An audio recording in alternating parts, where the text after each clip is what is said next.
Election হলো, এখন তারা বলেন গণভোট অবৈধ। আরে ভাই, গণভোট যদি অবৈধ হয় তাহলে সংসদ নির্বাচনটা বৈধ হয়েছিল। কি চমৎকার যুক্তি! একই ডেক্সিতে গোস্ত পাকানো হয়েছে, গোস্তের ঝুল হলো হারাম আর গোস্ত হলো হালাল। কি আশ্চর্য ব্যাপার! হারাম হলে তো দুটি হারাম, হালাল হলে দুটি হালাল। যদি গণভোট হারাম হয় তাইলে সংসদ নির্বাচনও হারাম, আর সংসদ নির্বাচন হারাম হলে এখন এদেশে কোন সরকার নেই। আগে যারা ছিল এরা পালিয়ে গেছে, আর এখন যারা আছেন তারা তাদের বক্তব্য অনুযায়ী বৈধ নয়। তাহলে দেশটার কি হবে?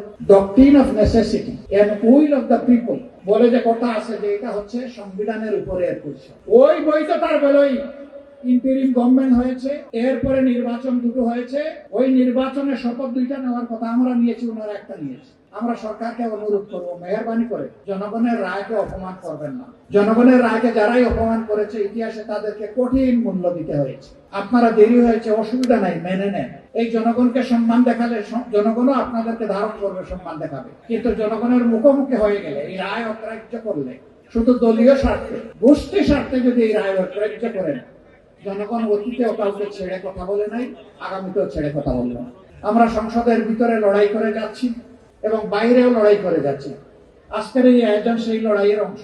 আমাদের লক্ষ্য অর্জিত না হওয়া পর্যন্ত, জনগণের মুক্তি অর্জিত না হওয়া পর্যন্ত, ফ্যাসিবাদের শেষ চিহ্ন বাংলাদেশ থেকে বিদায় না দেওয়া পর্যন্ত ইনশাআল্লাহ তাআলা লাজিম আমাদের লড়াই অব্যাহত থাকবে।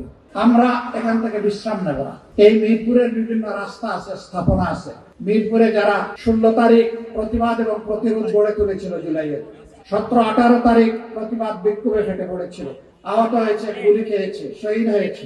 আর যারা 3, 4 এবং 5 আগস্ট এই মিরপুরে ইতিহাস সৃষ্টি করেছিল, তাদের নামে আমি আজকে প্রস্তাব করতে চাই, মিরপুরের বিভিন্ন স্থাপনা সড়কের নামকরণ করা হোক। অন্তত এটুকু স্মরণীয় হয়ে থাকবে। তাদের আপনজনরা ঘর থেকে বের হলে ওইটুকু দেখলে বুঝবে যে এদেশের সরকার এবং জনগণ তাদের আপনজনের ত্যাগকে মূল্যায়ন করেছে।